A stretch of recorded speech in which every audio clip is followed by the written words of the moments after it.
ओम शांति। आज 10 जून 2023 की साकार मुरली।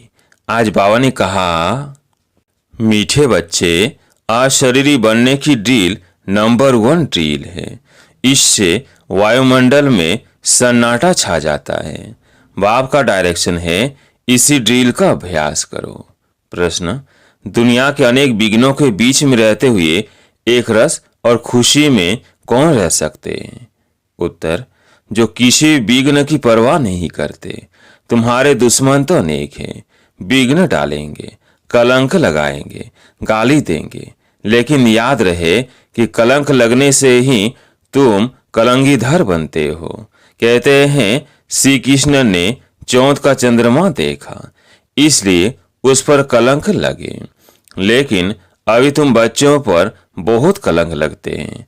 अंत में तुम कहेंगे, हे भारतवासियों, देखो तुमने बहुत कलंक लगाए और हम अभी कलंगीधर बनते हैं।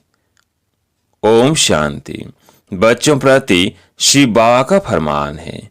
शिव बाबा कहते हैं, मैं ड्रिल टीचर हूं ना। कहते हैं अशरीरी भाव।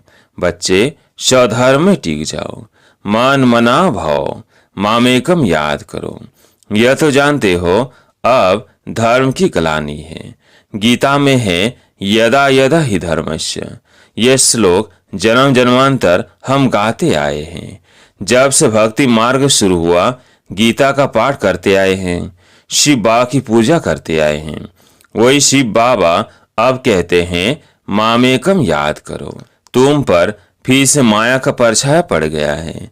अब मैं आया हूं माया पर जीत पहनाने के लिए। इसलिए मन मना भव, क्योंकि तुमको वापिस जाना है मेरे परम धाम में।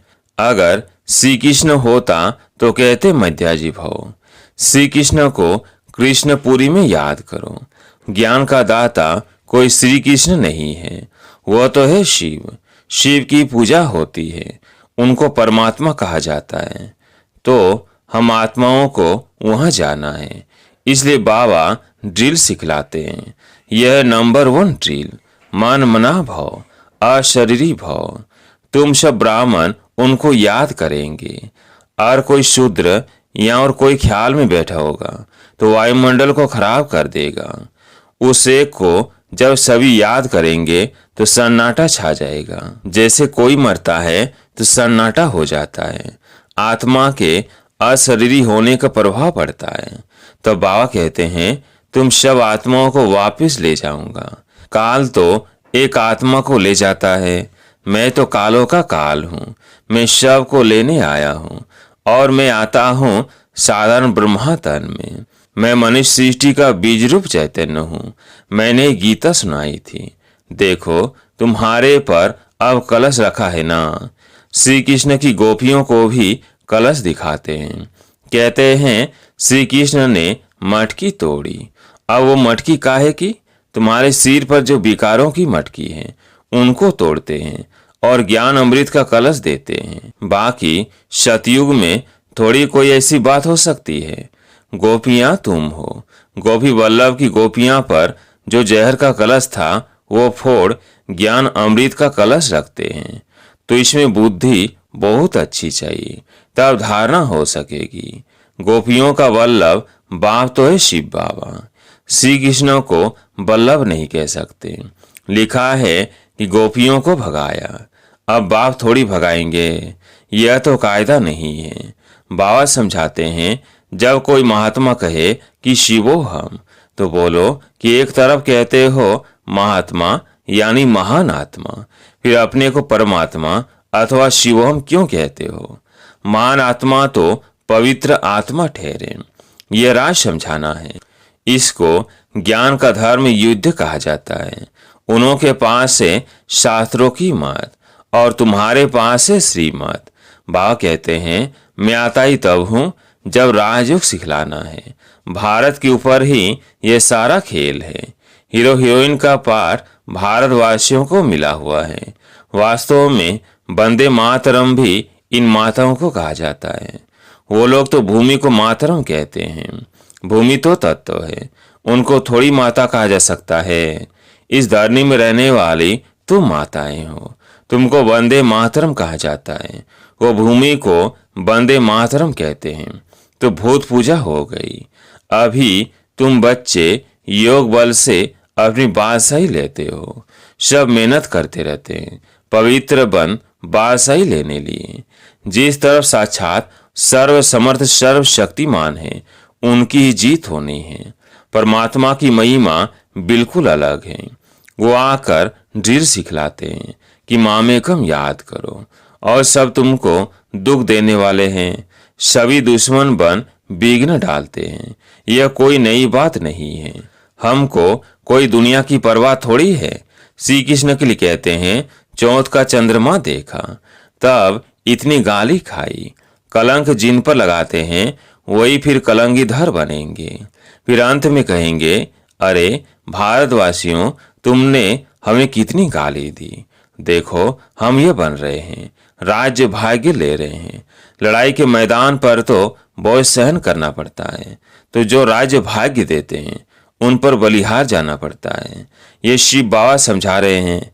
यह दादा अपने को भगवान नहीं समझते हैं, इसलिए शिव बाबा कहते हैं, बच्चे ये तुम्हारा कल्प कल्प का पाठ है। तुम भी कहेंगे, जब जब धर्म की ग्लानि होती है तब बाबा आते हैं। अब बाबा आया हुआ है और हम बाबा से वर्षा ले रहे हैं। निमंत्रण पत्र में भी लौकिक बाप के हद के वर्षे और पारलौकिक बाप के वर्षे वाली पॉइंट बहुत अच्छी लिखी हुई है। बेहद के बाप से ही बेहद का वर्षा मिलता है।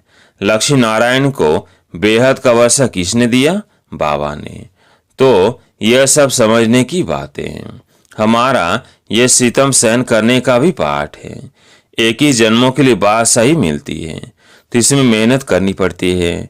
गाया जाता है, सन सोच फादर, स्टूडेंट सोच टीचर। अब तुम्हारा रियल पार्ट है। तुम समझा सकते हो, वही हमारा बाप टीचर सदगुरु है। वही मनुष्य सृष्टि का बीज रूप रचयिता है, सब जीव आत्माओं का बाप है। उनको सर्वव्यापी कैसे कहेंगे? बाप तो ऊपर रहने वाला है, तब तो दुख में उनको याद करते हैं। वो आते तब है जब धर्म ग्लानि होती है। बाबा कहते हैं, हमारी जन्मभूमि भारत के रहवासी जब दुखी होते हैं तब मुझे आना पड़ता है। परमात्मा की जन्मभूमि भारत है। ये अक्षर कोई के मुख से कभी निकलेगा नहीं। अगर सब परमात्मा हो तो सब की जन्मभूमि भारत होगी। बाबा कहते हैं, सभी प्रिसेप्टर्स को भी मैं मुक्ति धाम ले जाता हूँ। जब उन्हों को यह मालूम पड़े कि हमको मुक्ति देने वाला बाबा है, वो भारत में जन्म लेते हैं, तो भारत बहुत बड़ा भारी तीर्थ बन जाए। समझो, सभी को मालूम पड़े परंतु आ कैसे सके? सभी तो भारत में आ न सके। इतना तो अन्न नहीं है भारत में। ये सुनकर बहुत बहुत खुश होंगे कि ओहो, हमारा बाबा जिन गुरुओं आदि को भी मुक्ति देते हैं, उनका जन्म भारत में होता है। पहचानेंगे तो नॉलेज से ना, और क्या देखेंगे? ब्राह्मणों में जब किसी सोल आती है तो उनके भी बोलने से पहचानते हैं ना। बिगर बोलने पहचान कैसे हो सकती? बात करने से मालूम पड़ेगा बरोबर फलानी आत्मा है। शिव बाबा भी जब नॉलेज दे तब समझे कि शिव बाबा बोलते हैं। ज्ञान यह तो दे न सके, ये सिवाय बाप के कोई समझा ना सके। कभी कभी कोई कहते हैं, हम शिव बाबा से बात करें, परंतु उनको पहचानेंगे कैसे? समझ भी नहीं सकेंगे। बुद्धि से समझना चाहिए कि ये नॉलेज बाबा के सिवाय कोई दे नहीं सकता। देखो, कहाँ कहाँ बच्चियां बिगर देखे तड़प रही है शिव बाबा से मिलने। जरूर उनकी ताकत है जो खींचती है, कशिश होती है, तो उन्हों को सफेद पोष का साक्षात्कार कराते हैं। इसलिए बाबा कभी हमारी ड्रेस बदलने नहीं देते हैं, तो उनकी नॉलेज से मालूम पड़ता है। बहुतों को भिन्न भिन्न प्रकार के साक्षात्कार भी होते हैं, परंतु उनसे क्या फायदा? तुम्हारा काम नॉलेज से है, ये नॉलेज कोई दे न सके। तो ये सारा गुप्त पाठ हुआ। कहते हैं, मैं आत्मा का रूप धारण कर इसमें प्रवेश हो जाता हूँ।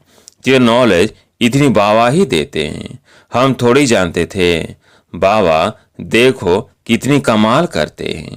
कहते हैं, मुझे अपना वारिस बनाओ।